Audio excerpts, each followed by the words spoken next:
ਸੋ ਜਿਨ੍ਹਾਂ ਦਾ ਇੰਤਜ਼ਾਰ ਕਰ ਰਹੇ ਸੀਗੇ ਜੀ ਕਮਲ ਸਿਸੋਦੀਆ ਜੀ ਸਾਡੇ ਵਿਚਕਾਰ ਇਸ ਵਕਤ ਪਹੁੰਚ ਗਏ ਨੇ। मुझे लोग कहते हैं she is the iron lady, लोग लेडी सिंगम भी बोलते हैं। एक अर्ध नारीश्वर रूप उस ईश्वर ने गढ़ा है महिलाओं के अंदर। कभी ऐसा मौका आया कि आपको महसूस हुआ कि मुझे एक औरत के होते हुए थोड़ी दिक्कतें आ रही हैं? कोई आके पीछे से आपको टच करके जा रहा है, कोई कहीं आपके ब्रेस्ट को प्रेस कर रहा है, कोई कहीं पे हाथ लगा रहा है, कोई कहीं पे हाथ लगा रहा है। इतना गंदा माहौल हम लोगों ने देखा। तो एनसीसी जब मैंने ज्वाइन किया और एक दिन जब मैं वर्दी पहन के निकली एनसीसी, तो जो आंखें जिन गंदी नजरों से कभी हमें देखा करती थी, जब वही झुकती, उनके अंदर मैंने एक डर देखा वर्दी का। तो मुझे डिसाइड करने में देर नहीं लगी कि एक दिन मैंने एक्चुअल में पुलिस की वर्दी पहनी। एक बात कही मुझे बहुत छू गई कि मेरी माँ ने घर तो बनाया पर घर के बाहर जो नेम प्लेट है उस पर नाम नहीं था। सो आपने सोचा कि ये कहीं आपको भी लगी और आपने अब जब आपका नाम लगा होता है तो कैसा महसूस होता है और आपकी माँ को खास करके कैसा महसूस होता है? सारी उम्र उस घर को संवारने में बीत गई जिस घर में मेरे नाम की तख्ती तक नहीं थी, जबकि उसकी खुद की एक अलग पहचान होनी चाहिए। आपको सर्विस में कितने साल हो गए हैं? I put in 25 years of services and I joined in 2000, so 1999। ये बहुत कॉमन सी बात है, सभी लोग जानते हैं कि जब बच्चियां पैदा होती हैं घर में तो माँ बाप यही बोलते हैं, चाहे 2025 आ गया हो, कि बेटी या तो डॉक्टर बनेगी या टीचर बनेगी। और मेरे घर में भी यही हुआ कि मुझे बीएड करा दिया गया था और बीएड करते ही ये डिसाइड हो गया था कि ये टीचर बन जाएगी। और इतने सारे रिश्ते लाइन में आए हुए थे, बहुत सारे रिश्ते थे उस समय, लेकिन मेरा शुरू से सिर्फ एक ही मन में संकल्प था कि मुझे वर्दी ही पहननी है। और उसके पीछे भी काफ़ी इंटरेस्टिंग सी स्टोरी है कि जब आप दिल्ली की सड़कों में कभी निकली होंगी उस दौर में, जिस दौर में हम निकला करते थे 1994 1996 में, सामने कोई मर रहा है, कट रहा है, आप मार सको, आपके अंदर वो जुझारू मन होना चाहिए, आप काली का दुर्गा का कि पूरी शिद्दत से किसी चीज़ को चाहो तो सारी कायनात आपको उससे मिलती। तो आप वर्दी के लिए तो मेरी जो शिद्दत थी कि झांसी की रानी मेरी एक रोल मॉडल रही है शुरू से। हम लोग एक हाफ लाइफ जीते हैं क्योंकि हम देश की सेवा के लिए अपने देश से मीलों दूर रहते हैं। मैं कभी कोई घर में शादी ब्याह कुछ अटेंड नहीं कर पाई। होली दिवाली में मैं कभी जानबूझ के घर नहीं जाती हूँ ताकि मेरे जवानों को ये ना लगे कि वो अकेले रह गए, उनके साथ ही होली दिवाली। जय हिंद, जय हिंद, जय हिंद, जय हिंद, जय हिंद, भारत माता की जय। 2-3 दिन ਪਹਿਲੇ ਹੀ ਤੁਸੀਂ ਦੇਖਿਆ ਹੋਣਾ ਕਿ ਸਿਵਲ ਸਰਵਿਸਿਜ਼ ਦੇ ਇਮਤਿਹਾਨ ਆਏ, ਰਿਜ਼ਲਟ ਆਏ ਤੇ ਇਤਕੀ ਪਹਿਲੀ ਵਾਰੀ ਹੋਇਆ ਕਿ 28% 28% ਕੁੜੀਆਂ ਅੱਗੇ ਆਈਆਂ। ਸੋ ਉਹ 28% ਕੁੜੀਆਂ ਅੱਜ ਇਸ ਲਈ ਆਈਆਂ ਕਿ ਕਮਲ ਸਿਸੋਦੀਆ ਵਰਗੀ ਲੇਡੀਜ਼ ਨੇ ਪਹਿਲੇ ਉਹ ਸਪਨੇ ਲੈਣ ਦਾ ਸਾਹਸ ਲਿੱਤਾ। ਜਦ ਇਹਨਾਂ ਨੂੰ ਵਰਦੀ ਪਾਏ ਦੇਖਦੇ ਨੇ ਤੇ ਕਿੰਨੀਆਂ ਕੁੜੀਆਂ ਹੋਰ ਪ੍ਰੇਰਿਤ ਹੁੰਦੀਆਂ ਹੈਗੀਆਂ। ਸੋ ਉਸ ਸੁਪਨੇ ਨੂੰ ਸੱਚ ਬਣਾਉਣ ਲਈ ਤੁਸੀਂ ਆਪਣਾ ਤਾਂ ਸੁਪਨਾ ਸੱਚ ਬਣਾਇਆ, ਬਟ ਆਈ ਥਿੰਕ ਤੁਹਾਨੂੰ ਪਤਾ ਹੀ ਹੋਵੇਗਾ ਤੁਸੀਂ ਸਿਰਫ ਆਪਣੇ ਲਈ ਨਹੀਂ, ਤੁਸੀਂ ਇਸ ਪੂਰੇ ਦੇਸ਼ ਦੀ ਕੁੜੀਆਂ ਲਈ ਇੱਕ ਮਿਸਾਲ ਬਣ ਕੇ ਆਏ ਹੋ। ਸੋ ਉਹਦੇ ਲਈ ਬਹੁਤ ਬਹੁਤ ਧੰਨਵਾਦ। ਐਂਡ ਤੁਹਾਡੇ ਜੇ ਮੈਂ पुरस्कार आपके जो अवार्ड्स हैं उनको गिनना, मैं थोड़ी Punjabi so I will be mixing for मैं ऑडियंस लिए कह रही हूँ, मैं थोड़ी मिक्स करांगी। सो पुरस्कार की लिस्ट बहुत लंबी होगी, पर कभी ऐसा हुआ है कि आप थक जाते हो पुरस्कार देते देते कि एक दीवार या एक कमरा ही आपके पुरस्कारों के लिए बना हुआ है घर में? बस ये देशवासियों का प्यार है और आशीर्वाद है जो जब आप लोगों के बीच आते हैं और इस प्रकार से आपसे मिलते हैं, सम्मानित होते हैं, तो अंदर से एक गर्व अनुभव होता है कि हमारे देशवासी हमारे साथ खड़े हैं। मैं आपकी एक इंटरव्यू सुन रही थी, आपने जो एक बात कही मुझे बहुत छू गई कि मेरी माँ ने घर तो बनाया पर घर के बाहर जो नेम प्लेट है उस पर नाम नहीं था। सो आपने सोचा कि ये कहीं आपको भी लगी और आपने अब जब आपका नाम लगा होता है तो कैसा महसूस होता है और आपकी माँ को खास करके कैसा महसूस होता है? ये एक बहुत पुरानी कहावत है कि किसी भी लेडी के लिए, किसी भी महिला के लिए, कि सारी उम्र उस घर को संवारने में बीत गई जिस घर पे मेरे नाम की तख्ती तक नहीं थी। तो ये बड़ी विडंबना है इस देश में कि किसी भी स्त्री के उसमें उसके पति का नाम या पिता का नाम कंपलसरी होता है, जबकि उसकी खुद की एक अलग पहचान होनी चाहिए। बल्कि मैं तो ये कहती हूँ कि बच्चों का जब एडमिशन होता है तो उसकी जो जननी है, जिसने उसको गर्भ में रखा 9 महीने और जन्म दिया, उसकी माँ, पिता का नहीं बल्कि माँ का नाम होना चाहिए। और ये सवाल ही क्यों पूछा जाना चाहिए कि उसका पिता कौन है? तो माँ जिसने जन्म दिया, 9 महीने गर्भ में रखा, वो दुर्गा, वो शक्ति, वही जन्मदायिनी है। तो जब नाम लिखा जाता है तो मैं कभी मेरे अंदर कभी किसी चीज़ का अभिमान मेरे माता पिता ने या जीवन में मैंने कभी सीखा ही नहीं है। जो भी है देश का है, देशवासियों का है, उस ऊपर वाले का दिया हुआ है। मैं तो इसमें एक केवल रोल प्ले कर रही हूँ और मेरी केवल यही भूमिका रहती है कि मैं उसको बेस्ट से बेस्ट कर सकूँ, इतना अच्छा कर सकूँ कि मेरे रोल को देख के सारे देश की महिलाएं, भारत की बेटियां प्रेरणा हासिल कर सकें। मैम आपको सर्विस में कितने साल हो गए हैं? I put in 25 years of services and I joined in 2000, so 1999. 99 तब I'm a 99 batch officer and I joined in October 2000. पर तब इतना लेडीज़ के लिए एक बहुत कम लोग होंगे जो इस सर्विस में आना चाहेंगे। मेरी अपनी फ्रेंड है जिनका पुलिस में हुआ, उन्होंने छोड़ के नहीं हम सिविल सर्विसेज में जाएंगे या IRS में जाना पसंद करेंगे। सो ऐसा भी हो। सो आपने कैसे सोचा कि मैंने वर्दी ही डालनी है? ये बहुत कॉमन सी बात है, सभी लोग जानते हैं कि जब बच्चियां पैदा होती हैं घर में तो माँ बाप यही बोलते हैं, चाहे 2025 आ गया हो, कि बेटी या तो डॉक्टर बनेगी या टीचर बनेगी। और मेरे घर में भी यही हुआ कि मुझे बीएड करा दिया गया था ग्रेजुएशन करते ही, और बीएड करते ही ये डिसाइड हो गया था कि ये टीचर बन जाएगी। 9 महीने की बीएड हुआ करती थी, इसकी शादी कर देंगे। और इतने सारे रिश्ते लाइन में आए हुए थे, बहुत सारे रिश्ते थे उस समय में, लेकिन मेरा शुरू से सिर्फ एक ही मन में संकल्प था कि मुझे वर्दी ही पहननी है। और उसके पीछे भी काफ़ी इंटरेस्टिंग सी स्टोरी है कि जब आप दिल्ली की सड़कों पे कभी निकली होंगी उस दौर में, जिस दौर में हम निकला करते थे 1994 1996 में, उस समय में आई वॉज इन स्कूल, छोटे बच्चे हम हुआ करते थे, लेकिन जितनी ईव टीजिंग सड़कों पे हुआ करती थी, हम ढूंढा करते थे कि लेडीज स्पेशल बस हमें मिल जाए। कोई आके पीछे से आपको टच करके जा रहा है, कोई कहीं आपके ब्रेस्ट को प्रेस कर रहा है, कोई कहीं पे हाथ लगा रहा है, कोई कहीं पे हाथ लगा रहा है। इतना गंदा माहौल हम लोगों ने देखा। तो उस समय में मैंने मार्शल आर्ट जब सीखा और लड़कों की बहुत ज़्यादा पिटाइयाँ की, फिर उसके बाद में I started going on my own bike, motorcycle पे जाना स्टार्ट किया मैंने। And I think I was the only girl in Delhi जो इतने सालों तक जिसने मोटरसाइकिल दिल्ली में चलाई। Probably I was the first girl. और मेरा भाई मुझसे छोटा है, लेकिन मेरे पापा हमेशा मेरे पीछे ही मोटरसाइकिल पे बैठ के जाते थे कहीं पे भी, और कहाँ कहाँ मैं उनको लेके नहीं गई। उसके पश्चात जब ये सब मैंने देखा इतना ज़्यादा चीज़ें हो रही हैं, तो आई वंस ज्वाइंट एनसीसी। तो एनसीसी जब मैंने ज्वाइन किया और एक दिन जब मैं वर्दी पहन के निकली एनसीसी की, तो जो आंखें जिन गंदी नज़रों से कभी हमें देखा करती थी, जब वही झुक गई, उनके अंदर मैंने एक डर देखा वर्दी का, तो मुझे डिसाइड करने में देर नहीं लगी कि एक दिन मैंने एक्चुअल में पुलिस की वर्दी पहननी है। And today I am in CRPF. पहले जिस दिन वर्दी पहनी थी कैसा महसूस हुआ था? देखिए, वर्दी अपने आप में एक आन बान और शान का प्रतीक है, एक कर्तव्य पथ पर और देश के लिए कुर्बान होने का एक जज्बा हमारे अंदर पैदा करती है। आज जितने लोग यहाँ बैठे हुए हैं, अगर मैं किसी से भी पूछूं कि आज मैं आपको 5 करोड़ रुपए दूंगी, आप लोग हाँ कर लेंगे, लेकिन आपको मैं अगर शर्त लगाऊं कि उसके बदले में आप अपना एक हाथ, एक आंख या एक पैर हमें दे दीजिए, तो आप पीछे हट जाओगे। लेकिन हमें जब ये वर्दी हम लोग पहनते हैं तो हाथ पैर आंख तो बहुत दूर की बात है, हम अपनी जान देने के लिए तैयार रहते हैं देश के लिए। और वो जज्बा तब फील होता है जब हम तिरंगे के सामने खड़े होते हैं।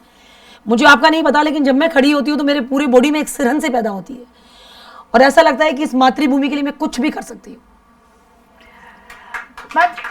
जैसे आप कह रहे हैं कि आप में एक वर्दी पहनने का शौक था। अगर हम देखें तो हमेशा बचपन से ही और समाज से, अगर आप फिल्मी जगत देख लें, कहीं से भी औरत को एक संदेश मिलता है कि आप सैक्रिफाइस करना है, आपने कुर्बानी देनी है, आप दया की मूर्ति हैं, आप फौलादी एक शब्द है जो औरत के साथ नहीं मैच किया जाता, उसकी परवरिश में ही नहीं मैच किया जाता।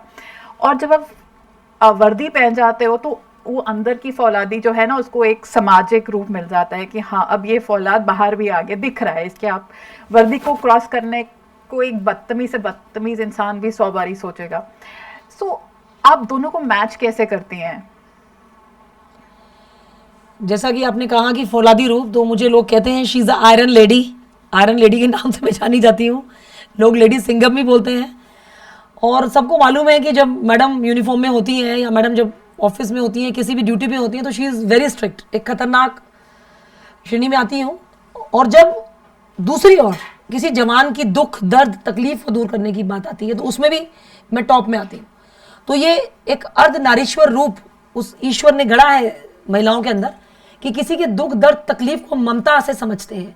मुझे नहीं लगता कि शायद कोई और पुरुष कार्मिक उस चीज़ को इतना समझ पाएंगे।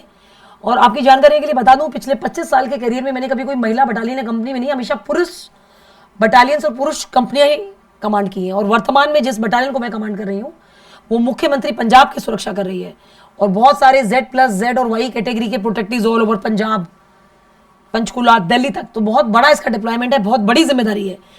और 1962 में ये बटालियन खड़ी हुई थी जब लेफ्टिनेंट कर्नल S.A. मिल्टन ने इसका चार्ज उठाया था। लिया था और आज मैं पहली महिला कमांडेंट हूँ जिसको सीआरपीएफ ने इतनी अच्छी और इतनी जिम्मेदारी का ये ओहदा दिया है। मैम कभी ऐसा मौका आया कि आपको महसूस हुआ कि मुझे एक औरत के होते हुए थोड़ी दिक्कतें आ रही हैं और आपको अपने अंदर से और ताकत निकालनी पड़ी काम पे डील करने के लिए? देखिए, एज अ महिला आपके लिए सबसे बड़ा चैलेंज होता है जब लोग आपको एक्सेप्ट नहीं करते या लोग समझते हैं कि ये तो एक लड़की है, ये क्या कर लेगी।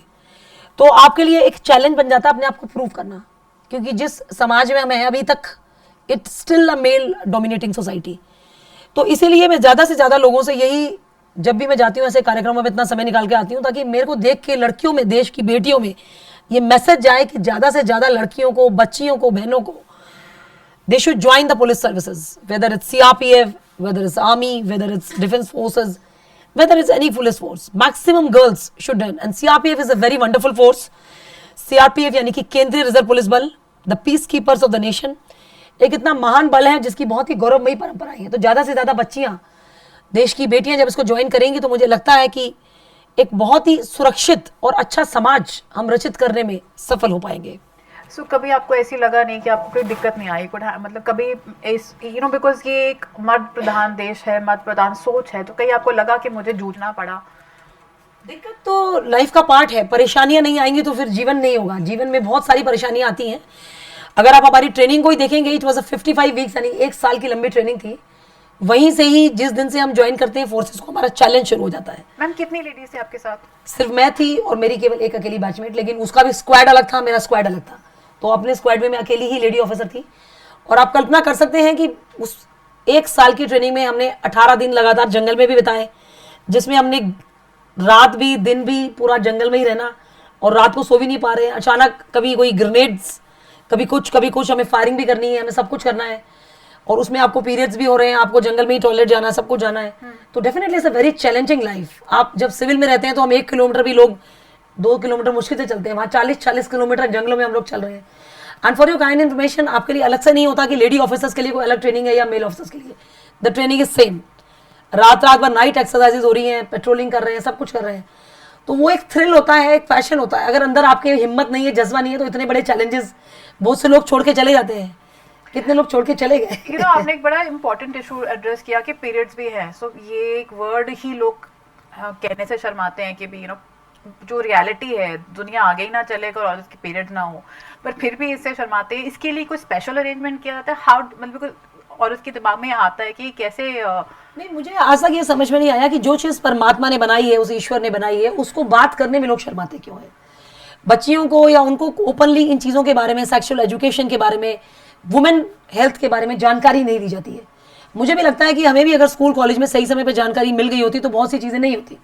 कितनी बच्चियों के साथ चाइल्ड अब्यूज़ होता है। इसलिए मैं पोस्को एक्ट के ऊपर, चाइल्ड अब्यूज़ के ऊपर, वुमेन एम्पावरमेंट के ऊपर, सेल्फ डिफेंस के ऊपर, अवेयरनेस के ऊपर जगह जगह ऑल अक्रॉस द कंट्री जाके लेक्चर्स लेती हूँ, अवेयरनेस प्रोग्राम्स करती हूँ, ताकि जो चीज़ें हम लोगों ने फेस की है इतने समय तक वो चीज़ें ना हो। तो पीरियड्स जिसे माहवारी कहते हैं, उसमें लोग ये तक सोचते हैं कि मंदिर में ना जाएं। भाई क्यों ना जाएं, मतलब सब कुछ करना है। हम लोग तो अपनी ट्रेनिंग में भी एक भी दिन रेस्ट नहीं लिया। आप डेली यूनिफॉर्म भी पहन रहे हो, आप सब कुछ कर रहे हो, तो it is a part and parcel of your life. It's a part and parcel of being a woman. So it's a major challenge for us. So we have to learn to do it and accept it. अब जंगल में कौन आपको washroom ला के देगा, कौन आपको sanitary napkins ला के देगा?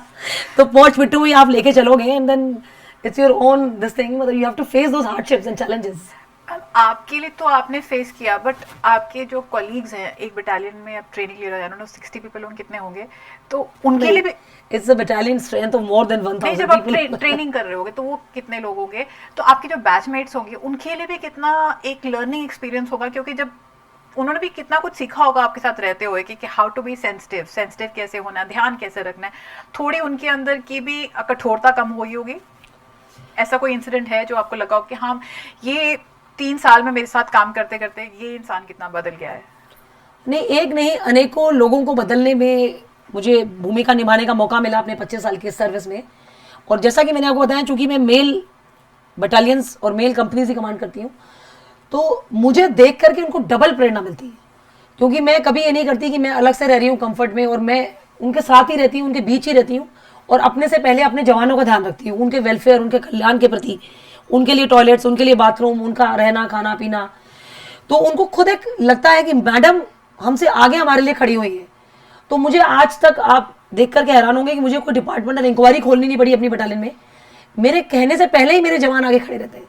तो खुद ही उनको लगता है कि जब मैडम खुद इतनी तकलीफ उठा के धूप में, गर्मी में, पसीने में मेरे आगे चल रही है, तो फिर हम कैसे पीछे रह सकते हैं। तो उनको एक डबल मोटिवेशन मिलता है हमें देख करके। मैम, मैं आपकी प्रोफाइल पढ़ रही थी।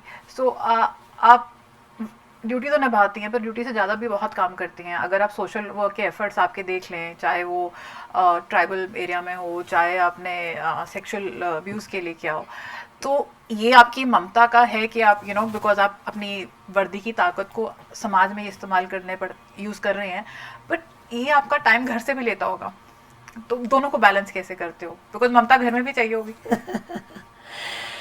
ये एक definitely is a very challenging thing कि हम लोग अपने देश की सेवा कर रहे हैं, राष्ट्र की सेवा कर रहे हैं, अपने बल की सेवा कर रहे हैं, सीआरपीएफ में सर्विस कर रहे हैं, और बहुत अच्छा महान बल है। और मेरे हस्बैंड भी, आपकी जानकारी के लिए बता दूं, वो भी सीआरपीएफ में अधिकारी हैं, और अभी वर्तमान में वो छत्तीसगढ़ में नक्सल इलाके में तैनात हैं। छत्तीसगढ़ में तो वो नक्सल ऑपरेशंस कर रहे हैं। अभी आप जान रहे हैं कि अभी नक्सलवाद उन्मूलन के लिए एक बहुत बड़ी मुहिम चल रही है। तो जिस इलाके में वो तैनात है वहाँ पे नेटवर्क भी नहीं आता है, उनसे मेरी हफ्तों बात भी नहीं हो पाती है, और कहीं पहाड़ियों पे बैठ के कहीं कुछ ऑपरेशन चल रहे हैं, कहीं कुछ चल रहा है। तो आपका जो परिवार है उसके प्रति जो आपकी एक ड्यूटी होती है as a mother, as a wife, as a daughter, वो अपने स्थान पे होता है। लेकिन जो मैंने अपने जीवन में सीखा, क्योंकि जब तक आप दर्द को झेलते नहीं है तब तक आप दूसरे के दर्द को समझते नहीं है। मैं महीनों ड्यूटी के दौरान जब इंजर्ड हो गई थी तो व्हील चेयर पर रही, तो मेरे को दिव्यांग्स के प्रति एक इतना ज़्यादा लगता है। एक महिला होने के नाते मैंने इतना कुछ चैलेंज फेस किया।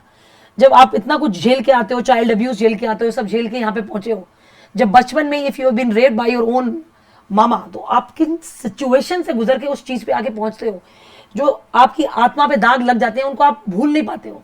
आप किस चीज़ को, तो आपको लगता है कि दूसरों के साथ वो चीज़ें ना हो। आज जो महिलाएं, आप सोच भी नहीं सकते कि नॉर्थ ईस्ट में मैंने उन जगहों पे काम किया, और अपने समय में, संडे के दिन, छुट्टी के दिन, अपने समय में, क्योंकि ऑन ड्यूटी तो आप नहीं जा सकते हैं, आप बिजी हो, वहाँ पे आप सोच भी नहीं सकते कि लाइट भी नहीं होती है। उनकी लेडीज़ को तो यही नहीं मालूम है कि सैनिटरी नैपकिन भी कोई चीज़ होती है। हाथी आते हैं रात में और आके उनके घर तोड़ के चले जाते हैं। तो वहाँ जा जाके उन लोगों को मैंने, जब, क्योंकि मैंने कौशल विकास में भी बहुत ज़्यादा काम किया हुआ है, मेरा ये मानना है कि जब तक महिलाएं खुद आत्मनिर्भर नहीं होंगी वो दूसरों की सहायता नहीं कर सकती, क्योंकि वो खुद किसी लायक नहीं बन पाती। तो उनका वहाँ जा जाके मैंने ट्राइबल एरियाज़ में काम किया। कौशल विकास में जो पुस्तक लिखी मैंने, तो उसकी कॉपीज़ उनको डिस्ट्रीब्यूट की जो पढ़ सकते थे। ट्राइबल विमेन है, बहुत सारी सिविंग सेंटर्स, हमने एक पायलट प्रोजेक्ट किया पूरे सीआरपीएफ में, because we are a pan India force. This is the beauty of CRPF कि हम पूरे देश में हैं, तो कश्मीर से लेकर कन्याकुमारी तक, और पूर्वोत्तर भारत, नॉर्थ ईस्ट से लेकर रन ऑफ कच्छ तक, इतने बड़े भूभाग में सीआरपीएफ है। तो हमारी पहुंच बहुत दूर दूर तक है। तो बहुत से ऐसे मौके मिले मुझे, और मैंने कैंसर पेशेंट्स के लिए बहुत सारी फाउंडेशंस के साथ मिलके पैड डिस्ट्रीब्यूशन, बहुत सारे काम किए, and it's being a long story now. Ma'am, तो इसके साथ घर को कैसे बैलेंस किया? दोनों, अगर आप सीआरपीएफ में ड्यूटी पे हैं, एंड आपका बेटा क्या कहता है इसके बारे में? नहीं, आपने मेरी दुखती रग पे हाथ रख दी है अभी। तो पहले जब मेरा बेटा छोटा था तो उसको भी लगता था कि मम्मी ऐसी होनी चाहिए जो खुद अपने हाथ से खाना बनाए और मेरे साथ ही रहे, और स्कूल लेके आए, छोड़े, और मेरे साथ, मुझे मतलब वो उसके अंदर थी बचपन में भावनाएं बहुत ज़्यादा, और उसको मतलब ये चीज़ फील होती थी। लेकिन अब जब वो बड़ा हो गया, अब जब उसका अभी एडमिशन हुआ है कॉलेज में, साल ये started going to college now in the first year, तो अब वो इस चीज़ को रियलाइज करता है कि how his mother is different from the other mothers, and now is so proud that he is the son of a commandant. क्योंकि जितनी देश की रक्षा जब मैं करती हूँ, ये सब चीज़ें आती हैं, तो उसको एक प्राइड फील होता है अपने अंदर से, क्योंकि वो खुद बचपन से इतना मजबूत बन गया है, इंडिपेंडेंट बन गया है, क्योंकि अभी बिल्कुल अकेला रह रहा है। तो इज नाउ हैप्पी कि बचपन से मैं इंडिपेंडेंट बना, खुद को संभालना सीखा, तो आज इंडिपेंडेंट बन पाया। तो आपने कुछ पर्सनल रेफर किया, do you mind if I go, मैं थोड़ा उस बारे और बात कर लूँ? जैसे आपने कहा आपने फैमिली में देखा, ये हम सोचते हैं कि सड़कों पे ज़्यादा लड़कियां खतरे में होती हैं, सबसे ज़्यादा खतरा घर के अंदर होता है। सो ये दिस इज़, आप अगर आप पर्सनल सर्वाइवर हैं, आपके आने से पहले भी यहाँ पे भी लेडीज़ बात कर रही थी, टू थिंक हाउ आपने सेफ्टी के घर के लिए कैसे आप मतलब आपने अपने एक्सपीरियंस से कैसे सीखा? एंड दूसरा क्वेश्चन मैं इसके बाद पूछती हूँ। नहीं, एब्सोल्युटली, इफ अगर आप लोग शायद फिल्मों की भाषा को ज़्यादा बेहतर रूप में समझते होंगे, एक फिल्म आई थी आलिया भट्ट की, हाईवे, जिसमें सभी ने देखा था कि किस तरह से वो चीख पुकार कर रही थी। और ये सभी जानते हैं कि घर घर में ये चीज़ होती है। उस फिल्म में भी चाइल्ड अब्यूज़ के कॉन्सेप्ट को बड़े ब्यूटीफुली दिखाया गया था कि जिस जगह पे आप अपने घरों में ही सेफ नहीं है बच्चियाँ, मैं तो कहती हूँ घर के आप गर्भ में ही सेफ नहीं हो, अभी भी भ्रूण हत्या अभी भी हो रही है, बहुत से ऐसे क्राइम्स हो रहे हैं। तो आज वो टाइम आ गया है कि महिलाओं को ही ज़्यादा जागरूक होना पड़ेगा। आप जब तक अपने भाई पे, पापा पे, हस्बैंड पे डिपेंड रहोगी तो you will always remain dependent. It's time that we should learn self defence. It's time कि we should be able to understand the difference between a good touch and a bad touch. And हमारी छोटी जो बच्चे हैं first class की, nursery की, KG की, उनको भी समझाया जाना चाहिए। इवन लड़कों को भी, जो छोटे बच्चे होते हैं उनके साथ भी आजकल चाइल्ड अब्यूज तो बहुत कॉमन है। तो गुड टच और bad touch, it has to be a part of the school teaching, the teaching by the parents, क्योंकि awareness is the only solution.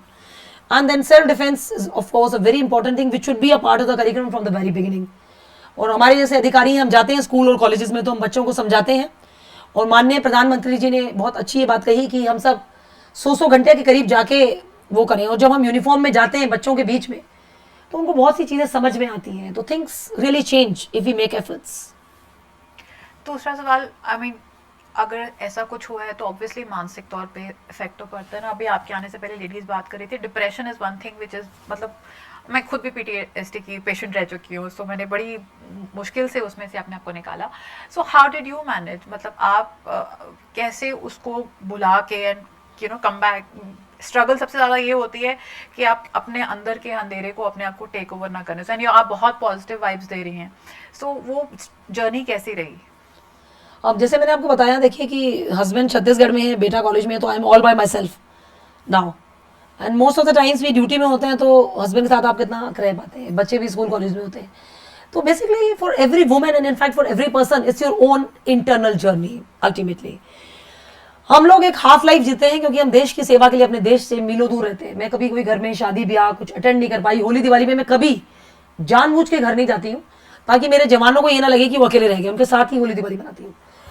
तो उसके लिए बहुत ज़रूरी है कि आप अपनी इंटरनल जर्नी, यानी कि आप अपने IQ, EQ और SQ को स्ट्रॉन्ग करें। तो IQ is of course there, but emotional question and spiritual question is very important. अगर आप एक लड़की होकर वर्दी पहन के बैठ के रोने लग जाओ तो फिर it gives and makes no sense. तो आपको तो इतना स्ट्रॉन्ग इमोशनली होना पड़ेगा कि आप सामने कोई मर रहा है, कट रहा है, आप मार सको। आपके अंदर वो जुझारूपन होना चाहिए, आप काली का, दुर्गा का अवतार बन सके। तो मैं ऐसे बहुत सी क्रियाएं करती हूँ, बहुत से आसन करती हूँ, जिसमें कि महाकाल आसन जैसी चीज़ें, yoga, pranayama, meditation, gymming, swimming, cycling, whenever alternate करके एक्टिविटीज़। तो अपनी इंटरनल जर्नी और the ultimate thing is the faith in the almighty. So this is really really important nowadays. Ma'am, आप जब इस दौर में से निकली, आपने ये सब किया, तो उस टाइम आपको किसने संभाला या किसने आपको इतना स्ट्रांग बनाया? No one. क्योंकि अल्टीमेटली ये आपकी खुद की लड़ाई होती है। मैंने बचपन से ही, जिसे कहते हैं ना कि एक, आपने अगर कभी मूवी देखी होगी शाहरुख खान की ओम शांति ओम, कि पूरी शिद्दत से किसी चीज को चाहो तो सारी कायनात आपको उससे मिलाने में लग जाती है। तो आपकी शिद्दत वर्दी के लिए थी? तो मेरी जो शिद्दत थी कि झांसी की रानी मेरी एक रोल मॉडल रही है शुरू से ही। तो जब मुझे लगा कि ईव टीजिंग वगैरह का सोल्यूशन ना तो भाई मेरे साथ हर जगह जा पाएगा ना पापा जा पाएंगे, तो मैंने मार्शल आर्ट सीखा और बहुत लड़कों को पीटा भी है और सेल्फ डिफेंस ऐसी ऐसी चीज़ें की। तो उससे एक अपने अंदर एक सशक्त बन जाता आदमी। तो झांसी की रानी, जब मेरा इंटरव्यू हुआ है, काफ़ी बड़ा बोर्ड था, जब मेरा SSB का बोर्ड था, जब मेरी भर्ती हुई, बहुत बड़ा बोर्ड था और इतने सारे क्वेश्चन चारों तरफ से आ रहे थे। एंड उस टाइम में तो मैं पूरी दिल्ली से ITBP कैंपस में मेरा इंटरव्यू हो रहा था, यहाँ पे उसका बड़ा बड़ा कैंपस था। तो कोई भी नहीं थी पूरी दिल्ली से उस तक, तो मैं ही सेलेक्ट हुई थी। वहाँ पे ऑल इंडिया से लड़कियाँ आई, तो अब मुझे लग रहा था कि आगे होगा क्या। तो उनका एक क्वेश्चन आया कि who is your role model. तो अंदर से एक आवाज़ आई, and it is always been there कि झांसी की रानी, क्योंकि मेरे अंदर ऐसा लगता है ना कि वो वीर रस। तो उसका ये हुआ परिणाम, जो मैं आपको बोल रही हूँ शिद्दत वाली बात, कि उन्हीं के जन्म दिवस में ग्वालियर में, जो कि रानी लक्ष्मीबाई, महारानी लक्ष्मीबाई की जन्मभूमि है, उनकी कर्म भूमि है, वहाँ पे उन्हीं के जन्म दिवस में मुझे वीरांगना सम्मान से सम्मानित किया गया। So I feel so honoured and grateful. तो this is how the life is. हमेशा कहते हैं एक सक्सेसफुल मर्द के पीछे एक औरत होती है, तो आप एक सक्सेसफुल औरत हैं, आपके पीछे आगे ऊपर नीचे कौन है? मेरे साथ तो मेरे देशवासियों का प्रेम है और माता पिता का आशीर्वाद है, क्योंकि कहते हैं कि भगवान के बाद अगर धरती पर कोई है तो वो आपके माँ बाप है। और 25 साल से मेरे माँ बाप मेरे साथ नहीं रह रहे थे, और अब आप देख सकती हैं, ये भी एक बहुत बड़ी अपने आप में बात है कि हमेशा वो मेरे भाई के साथ रहे। और अब क्योंकि उस समय सक्षम थे, अब जब वो सक्षम नहीं है इतनी एज हो गई है, तो अब मैं उनको संभाल रही हूँ। तो अब 25 साल बाद मेरे पास आए तो बेटे के बढ़कर मैं उनको संभाल रही हूँ। तो ये सब एक उस परमात्मा की लीला है। नुया की एक इंटरव्यू जिसमें कहती कि मैं CEO हूँ सबसे बड़ी कंपनी की, पर मैं जब भी घर आती हूँ तो माय मदर सेज कि अब तो घर आ गई है तो जा दूध लेके आ। सो ये सब, सो आपकी लाइफ की रियलिटी, आई नो आप बहुत स्ट्रांग है, बट हम जानना चाहते हैं कि आप वो हाउस एंड ऑफिस को मैनेज करना, आपने जवानों को तो आपने ममता दे दी, पर घर पे ममता, kitchen management, because does your आपके हस्बैंड हेल्प करते हैं वो सब रिस्पॉन्सिबिलिटी? हस्बैंड तो साथ रहते नहीं है, नक्सल एरिया, तो मतलब I am all by myself. And then things are there कि जैसे पेरेंट्स अभी आए हैं मेरे पास में, तो ये भी एक मैनिफेस्टेशन होता है। नहीं तो मुश्किल होता है कि इस तरह से एक घर को छोड़ के आ पाना उनके लिए। अब वो आ गए हैं और नाउ दे अंडरस्टैंड कि now they are with me. तो मतलब जाती हूँ, जब भी उनके पास मिलती हूँ, उनका आशीर्वाद लेती हूँ, तो बड़ा सुकून मिलता है। ऐसा लगता मैं है। सिर्फ प्रैक्टिकल चीजों की बात करूँ, जब बेटा छोटा भी था तो खाना देखना, ये सब देखना, बिकॉज ये रिस्पॉन्सिबिलिटी मदर पे आती है, तो ये करना कैसे बैलेंस करा आपने? You have to, every working woman understands this. अगर आप नहीं करेंगे तो मतलब वही मैंने बोला ना कि हर रोल को आपको प्ले करना पड़ेगा। मैं इसलिए ज्यादा डीप पूछ रही हूँ बिकॉज कई लेडीज डिग्री लेने के बाद भी, डॉक्टर बनने के बाद भी छोड़ देती हैं बिकॉज उनको लगता है मैं बैलेंस नहीं कर पाऊंगी। सो आई जस्ट वांट कि बिकॉज आप एक रोल मॉडल हैं, तो आपने वो कैसे बैलेंस किया? तो आपको देख के वो मुझे बड़ा बुरा लगता है कोई लेडी ना, जब जिसने डिग्री जैसी डॉक्टर बनी हो छोड़ के घर बैठ जाए, तो बहुत बुरा लगता है कि इतनी एजुकेशन के बाद, सब सपोर्ट मिलने के बाद तुम आखिर में हार गए। नहीं, वो मुश्किल हो जाता है दौर, जैसे स्पेशली आप जब प्रेगनेंसी पीरियड में है और उसके बाद डिलीवरी हुई है, then definitely your body become so fragile and you have small baby to look after. And at this time की since I don't have in laws, तो वो भी मेरे साथ नहीं थे। तो वो समय था जब छोटे बच्चों को मैं बंकर में भी साथ लेके जा रही हूँ, कहीं जा रही हूँ गाड़ी में लेके जा रही हूँ। तो मतलब this is how like life is like this. And उसका अब अपना एक चैलेंज है। और झांसी की रानी भी अपने बच्चे को पीठ पे बांध के युद्ध भूमि में चली गई थी, तो वहां से हमें प्रेरणा मिलती है। आपको लगता है कि सीआरपीएफ में, पुलिस में कुछ चेंजेस आई हैं जो लेडीज को और इनकरेज करने की और अंडरस्टैंड करने की, रियलिटी को हेल्प कर रही है? Definitely CRPF is one of the most elite force of the nation, और इससे अच्छी फोर्स तो मुझे कुछ लगती भी नहीं है। और बहुत आनंद आता है कि इस महान बल से मैं जुड़ी हुई हूँ, इतना जिसका गौरवमय इतिहास है। और सबसे बड़ी बात है पैन इंडिया एग्जिस्टेंस है। और अगर आपकी जानकारी के लिए बता दूं कि इसका ऑल वुमेन कंटिजेंट, जिसको इंटरनेशनल भारत की सीमाओं से पार विदेशों में भेजा गया, और विदेशों में जाके भारत की जो ऑल वुमेन कंटिजेंट है उन्होंने बहुत अच्छी ड्यूटीज की, उसकी बार बार मांग आती है। तो CRPF is wonderful force and there so many. यहाँ पे हमारी खुद की महिला बटालियन है, पहली पूरी एशिया की महिला बटालियन सीआरपीएफ में खड़ी हुई। और पाइप बैंड है हमारे पास अपना खुद का महिलाओं का। तो महिलाओं के लिए तो एक बहुत अच्छी फोर्स है। जितनी ज्यादा महिलाएं सीआरपीएफ में आएंगी, the more the women in uniform the better and safer the society is. Ma'am, आजकल एक वो ट्रेंड चल रहा है कि मर्द भी अपने अधिकारों की बात कर रहे हैं। अगर हम जब विमेन डे मनाते हैं तो कहते हैं मर्द दिवस भी होना चाहिए, मर्द राइट कमीशन भी होना चाहिए। आपका इस पे क्या विचार है? मेरा इस पे बहुत उत्तम विचार है, क्योंकि चंडीगढ़ यूनिवर्सिटी ने, because they keep on inviting me various parts of the country में, उन्होंने मुझे एक लेक्चर के लिए बुलाया। और उसका सब्जेक्ट आप सोच सकते हैं कि क्या होगा। It was a men's mental health. Men's mental health के लिए उन्होंने एक वुमेन ऑफिसर को बुलाया। तो उनका ये, और वो बहुत ज्यादा उन्होंने मतलब इतना हाई प्रोफाइल प्रोग्राम रहा है, उसमें मतलब 5000 के करीब बच्चे थे and they were so happy and impressed. इतने चार्ज हो गए थे बच्चे। कभी आप मेरी मोटिवेशन लेक्चर सुनोगे, हमारे मोटिवेशनल स्पीकर, तो मतलब अंदर से मोटिवेशन आ जाता है जब आप देश के लिए इतना करते हो। तो मतलब उनको ये था कि जब मैडम रही जवानों के बीच है, सारा मेल कोई कमांड किया, तो मैडम से बेटर हमारे दर्द को कौन समझ पाएगा। तो उनके दर्द को जब समझ के मैंने उनको समझाया तो उनको समझ में आया। क्योंकि मैं जब अपने जवानों से बात करती हूँ, आपको नहीं पता इतने दर्द होते हैं, इतनी तकलीफें होती हैं, आपने देखे होंगे इतने सुसाइड्स होते हैं, इतने तनाव में लोग जीते हैं। भाई आप घर परिवार में रह रहे हो, जो घर परिवार से दूर है, तो नेचुरल सी बात है, वाइफ भी अकेली है, बच्चे भी अकेले, कितना कुछ होता है। तो उन सब चीज़ को समझने के लिए जो आपका लीडर है, जो टीम लीडर है, वो जो आपका कमांडिंग ऑफिसर है, कमांडेंट है, अगर वो आपके दर्द को नहीं समझेगा, आपकी तकलीफ को नहीं समझेगा, खाली हर वक्त आप डांटोगे या गाली गलौज करोगे या कुछ करोगे, तो फिर तो you can not be a good human being. तो कुछ भी बनने से पहले आपके लिए एक अच्छा इंसान बनना बहुत जरूरी है। मैं इतने प्रेम से अपने जवानों के साथ समय बिताती हूँ, घंटों उनसे बात करती हूँ, उनकी दर्द को समझती हूँ। तो सेम वे एक मेन के लिए भी लागू होता है कि घर में बच्चे के लिए भी। क्योंकि आपने देखा होगा कि एक बहुत ऐसी कहावत है कि मर्द को दर्द नहीं होता, बॉयज डोंट क्राई, ऐसा सिखा दिया जाता है। लेकिन रोना किसने मना किया? भाई दर्द है, रोएगा जब भी तो उसके इमोशंस बाहर निकलेंगे। भाई अकेले में जाकर रो ले, बेटा है। तो you have to teach your men in the society also that they are also human beings. ये चेहरे तो बाद में लगे ना कि स्त्री है, पुरुष है, ये वो है, but first we are all human beings. तो जैसे कहते हैं कि लड़कियों को सिखाने से पहले लड़कों को भी साथ में सिखाना पड़ेगा कि नो क्या होता है, एक दायरा कौन सा होता है, आंखों में शर्म कैसे डालनी है, वो भी परवरिश का एक काम है। सो ट्रेनिंग के लिए भी आप सेंसिटाइजेशन ट्रेनिंग भी करती हैं?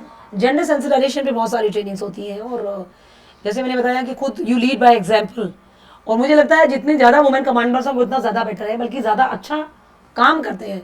अब आप खुद देख रहे हैं कि मेरी बटालियन में एक भी इनडिसिप्लिन का केस नहीं है, क्योंकि खुद ही वो they become so discipline when you yourself so discipline and the way you interact with them. So this is very important, और मैं देशवासियों से भी यही रिक्वेस्ट करूँगी कि आप अपने बच्चों को सेंसिटाइज करें, अपने बेटों को और भाइयों को ज़्यादा सेंसिटाइज करें, क्योंकि बलात्कार करने वाले भी वही होते हैं और ना करने वाले भी वही होते हैं। तो उसके बीच में जो नो का मतलब है वो उनको समझाना कि एक लड़की की मर्जी के बिना, मैं तो कहती हूँ अगर एक पति ने भी अपनी वाइफ के साथ जबरदस्ती की तो obviously that is called as a marital rape.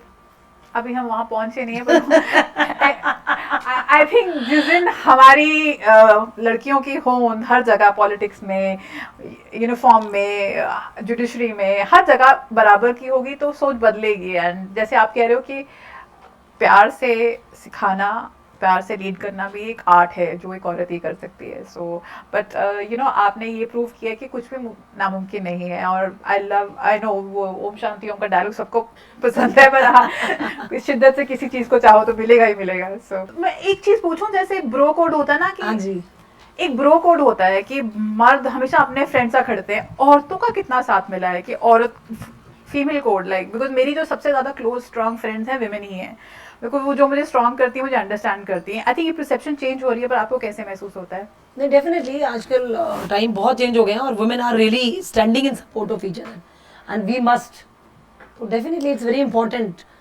कि पहले जब बोलते थे कि सास ही बहू की दुश्मन है, तो अब चीज़ें बदल गई हैं। अब तो महिलाएं एक दूसरे के साथ खड़ी हैं कंधे से कंधा मिला के। I just want to know the basic self-defense for a lay person or woman. So that's a very interesting question. तो सेल्फ डिफेंस का मैडम पूरा लेक्चर होता है वैसे तो, और उसमें मतलब फिजिकल डेमोन्स्ट्रेशंस होते हैं, पर आप चूंकि प्रश्न पूछ रही हैं तो कुछ बेसिक जानकारी मैं आपको दे सकती हूँ। देखिए, एक बेसिक प्रिंसिपल होता है सेल्फ डिफेंस का कि उसके लिए ज़रूरी नहीं है कि आपके पास हथियार होगा, राइफल होगा, चाकू होगा, तभी आप सेल्फ डिफेंस कर पाएंगे। आपके पास जो भी है आपके हाथ में, वही आपको सेल्फ डिफेंस का हथियार बना लेना चाहिए। चाहे आपके पास पेन ही क्यों ना हो, आपका पर्स ही क्यों ना हो, सैंडल ही क्यों ना हो, पहले तो उसी को आप हथियार बनाएं। Point number 1। पॉइंट नंबर 2, ऐसी सिचुएशन में कभी डरना नहीं चाहिए, और जो एक आपके ओपोनेंट, चाहे वो पुरुष हो या महिला हो, उसके, और नॉर्मली ऐसे केसेस में जो महिलाओं के साथ क्राइम होता है तो पुरुष ही इस तरह के क्राइम्स करते हैं, तो आप उनकी जो उनके बॉडी के वीक पार्ट्स होते हैं, जैसे कि दोनों उंगलियों को आपने आंखों में मार दिया, उनकी ग्रोइन पे अटैक कर दिया, तो जो उनके वीक एरियाज होते हैं कान के पीछे, तो दीज आर द प्लेसेस जिसमें आप अपने अंदर पूरी ताकत, ऐसा नहीं है कि आपके अंदर ताकत कम है, पूरी ताकत से एक बार वार करके वहां से अगर आप भाग जाने में सक्षम हो जाती है, तो I think that saves your life. Self defence And the legal aspect also. Legal aspect of what? Like for sexual harassment, we should contact to whom very first? So just for your kind information, like the sexual harassment of women at workplace. So this has become very common because most of the women are working women nowadays, and there is a provision by the government of India that there should be clear-cut. There's a clear-cut guideline, and of course there is a law and an act for this. That there should be a committee, internal complaints committee in almost all the organizations, whether it's a private organization or it's a government organization, in which the women can lodge their complaints. You can even request for the transfer of yourself or the transfer of the person who has conducted such an act with you. And more important is that you must know what is the definition of sexual harassment at workplace. If anyone is showing you any kind of pornography, if there is a sexually colored remark, if he's cutting some sort of sexually colored joke or using such kind of a language, or if even any kind of a cyber crime which he's doing, like sometimes, there's very common nowadays where morphing is there, where people are using your photos, fake IDs are being created, fake videos are being used, blackmailing is being done, So there are such very illegal things, and there have to be complaint. That complaint has to be lodged immediately, and there are very well provisions and acts and laws for all of this.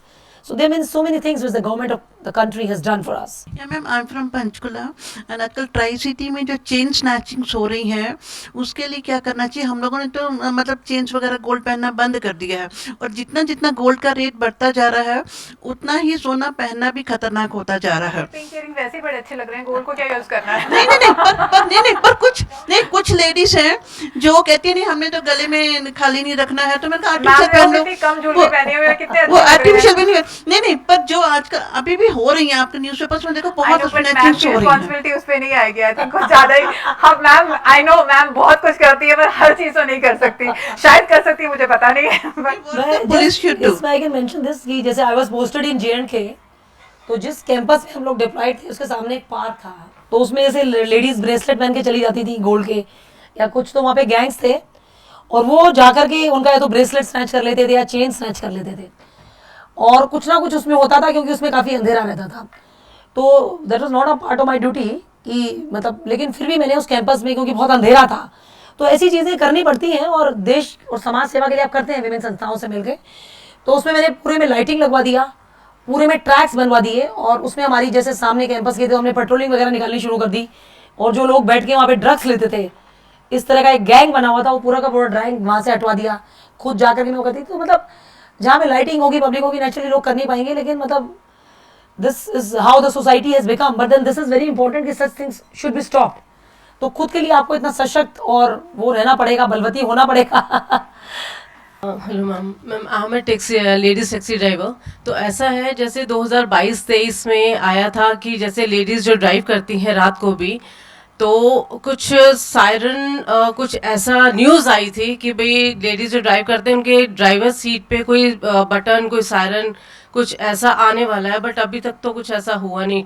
जैसे 2:30 बजे रात को, मैं 2:30 बजे, 12 बजे, 1 बजे रात को ड्राइव करती हूँ ऑल ओवर इंडिया, तो ऐसा तो अभी कोई ऐसा केस हुआ नहीं है। This one device which is very popular nowadays, which Yes, is called ma'am. a AirTag, Yes, and like you can even put it in your shoes also, Okay. and which is something which cannot be located easily by anyone, Right, ma'am. which you can put anywhere, and you can just see it also, Right, and then ma'am. you can be tracked where your location is. Okay, नहीं sorry, हाँ जी। Yeah, and then of course there's so many things like when you have a mobile with you, because anyone can snatch your mobile also, but then there's a button which you can always press for the helpline numbers, and obviously helpline numbers Helpline Durga numbers are शक्ति app is yes, there. apps are there, Apps are and there. I immediately it will send alert messages to the numbers which you will Right, add to ma'am. it, Right, and of ma'am. course to the nearest police station, and also there's so many things. The technology is very much there nowadays. Ma'am खत्म करने पहले से मैंने आपकी शायरी बहुत सुनी है, तो एक शायरी की बिना हम बंद नहीं करेंगे, सो एंडिंग हम मैम की शायरी से करेंगे, क्लोजिंग आज मैम करेंगे। तो अंत में बहुत अच्छा लगा आज आप लोगों के बीच में आके। मेरा यही प्रयोजन रहता है कि अपने देशवासियों के बीच आऊं तो उनको यही संदेश दूं कि नारी शक्ति को नमन, वंदन और अभिनंदन करूं, और ज़्यादा से ज़्यादा नारी शक्ति यहाँ CRPF में आए, देश के सुरक्षा बलों में आए। तो आप सब वो नारी शक्ति जिनको मैं नमन, वंदन और अभिनंदन करती हूँ, क्योंकि आपका प्यार और आशीर्वाद हमें ये बल देता है कि हम कर सकें। तो ये पंक्ति में कहना चाहूँगी, ये मीरा की अमर भक्ति जहर से मर नहीं सकती, ये मीरा की अमर भक्ति जहर से मर नहीं सकती, ये झांसी वाली रानी है किसी से डर नहीं सकती, ये झांसी वाली रानी है किसी से डर नहीं सकती। मदर टेरेसा, कल्पना हो या किरण बेदी, असंभव क्या है दुनिया में जो नारी कर नहीं सकती, जो नारी कर नहीं सकती। आपके जो स्ट्रॉन्ग लेडीज, आई होप, मेरी प्रेयर है कि ऐसी और आए, हम आपके बहुत पीछे हैं, बट फॉलो करने की जरूर करें। लेकिन ये सब आए हैं तो मैं चाहूंगी कि आप लोग देश की जय जयकार जरूर करें। तो मेरे साथ आप बोलेंगे जोर से, जय हिंद। जय हिंद। इतने सारे लोग बैठे हैं, आपकी आवाज नहीं आ रही, देश की जय जयकार बोल रहे हो।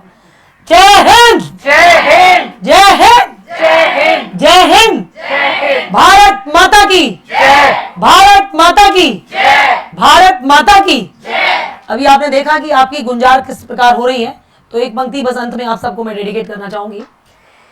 बिजली चमकती है तो आकाश बदल देती है, बिजली चमकती है तो आकाश बदल देती है, आंधी उठती है तो दिन रात बदल देती है, और जब गरजती है नारी शक्ति, और जब गरजती है नारी शक्ति तो इतिहास बदल देती है, इतिहास बदल देती है।